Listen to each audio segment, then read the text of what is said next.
There's a question almost nobody asks themselves honestly. Not when they graduate, not when they get their first job, and surprisingly, not even when they reach their 40s. The question is simple. How much money would you actually need to invest every month if you wanted to stop working in just 10 years? Not 40, not 30, just 10. For most people, the moment they hear a question like that, their brain shuts the door immediately. They assume it's unrealistic. They assume it's reserved for tech founders, hedge fund managers, or lottery winners. In other words, not for people like them. But what if that assumption is wrong? What if the answer isn't hidden inside some elite Wall Street strategy, not buried in complicated hedge fund tactics, and not locked behind million-dollar financial advisors? What if the answer is actually something far more uncomfortable? Simple math. Because the real challenge isn't understanding the numbers. The real challenge is accepting what those numbers demand from you. Trade-offs, discipline, and a willingness to live differently from the majority of people around you. But here's the interesting part. When most people try to guess the amount needed to retire in 10 years, they get it wildly wrong. Some believe the number must be astronomical. They imagine they'd need to invest $20,000 every single month. Others swing in the opposite direction. They think a few $100s in an investment app will magically grow into financial freedom. Both assumptions miss the truth entirely, because the real answer sits somewhere uncomfortable in the middle. And by the end of this video, you'll know exactly what that number looks like.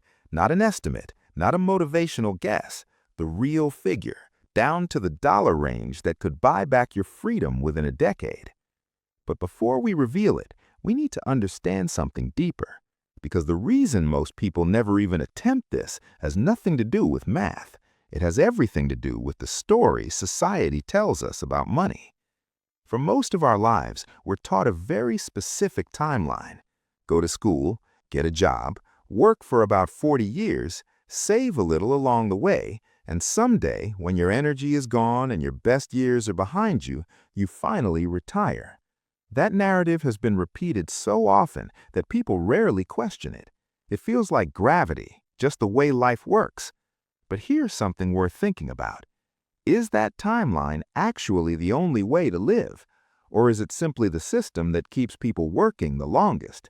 Because when you look at the math closely, something interesting appears. Retirement isn't really about age, it's about income. More specifically, income that no longer requires your time. Imagine someone named Michael. Michael is 30 years old and works as a project manager in Chicago. Every month, his expenses look something like this. Rent is $1,500. Food is $500. Transportation is $300. Insurance and health care is $300. Entertainment and miscellaneous spending is $400. When Michael adds everything together, he realizes something important. His entire financial life revolves around one simple fact. Michael needs $36,000 per year to maintain his current lifestyle. Now here's where the perspective shifts. If Michael could build a financial system that generates $36,000 per year without him working, he would technically be retired. Not billionaire-level rich, no yachts, no private jets, but something far more valuable: control over his time. And once people understand that idea, retirement stops looking like a distant age. It becomes a financial equation. And the engine behind that equation is something Albert Einstein supposedly called the eighth wonder of the world: compounding. Most people hear the word compounding and immediately picture boring charts, lines slowly moving upward, percentages, financial jargon. But the concept is easier to understand if you imagine something natural. Picture planting a tree. In the first year, that tree looks almost pathetic. It's thin, small, barely noticeable. You water it, protect it, wait patiently, and nothing exciting seems to happen. By year 2, the tree grows a little stronger. Maybe it produces a handful of fruit, still nothing dramatic. But by year 5, something begins to change. Branches stretch outward, leaves multiply, and suddenly the tree produces far more fruit than before. Fast forward to year 10. Now the tree provides shade, it produces fruit every season, and it grows stronger even if you stop paying attention to it every day. That is compounding. The early years feel slow and unrewarding, but once the process matures, the growth becomes powerful. The tragedy is that most people abandon the process during those quiet early years. They invest for 2 or 3 years, they check their accounts, they feel unimpressed, and they walk away before the real growth even begins. The individuals who succeed financially are not necessarily the smartest. They are simply the ones who stayed long enough for the tree to grow. Now let's bring this back to the question of retiring in 10 years, because 10 years is not a long timeline in the investing world. It means you can't rely purely on time. You have to combine 3 forces working together: consistent investing, reasonable returns, and disciplined behavior. But there's another reality most finance videos conveniently ignore: inflation, taxes, and investment fees. These invisible forces quietly eat away at your wealth. For example, imagine someone invests $1,000 per month for 10 years. Assume their portfolio grows at 7% annually. On paper, they might expect to have roughly $175,000 at the end of the decade. Sounds impressive, but once inflation is factored in, say around 3% per year, the real purchasing power drops significantly. Suddenly, that $175,000 feels closer to $135,000 in today's dollars. And this is why understanding real returns matters so much. Real return means what's left after everything takes its share: inflation, taxes, fees. Only that remaining portion represents the money that can actually support your life. And this difference can quietly erase tens of thousands of dollars over time. But once you understand the game clearly, you gain an advantage most people never develop. You stop chasing fantasy numbers and start designing realistic systems. Let's go back to our example. Remember Michael, who needs $36,000 per year to live comfortably? There's a common guideline in investing called the 4% rule. It suggests that if your portfolio is diversified and invested properly, you can withdraw roughly 4% each year without running out of money over a long retirement. So if Michael needs $36,000 per year, he would need a portfolio of about $900,000. At first glance, that number looks enormous, almost intimidating. But the moment you break it into smaller pieces, something interesting happens.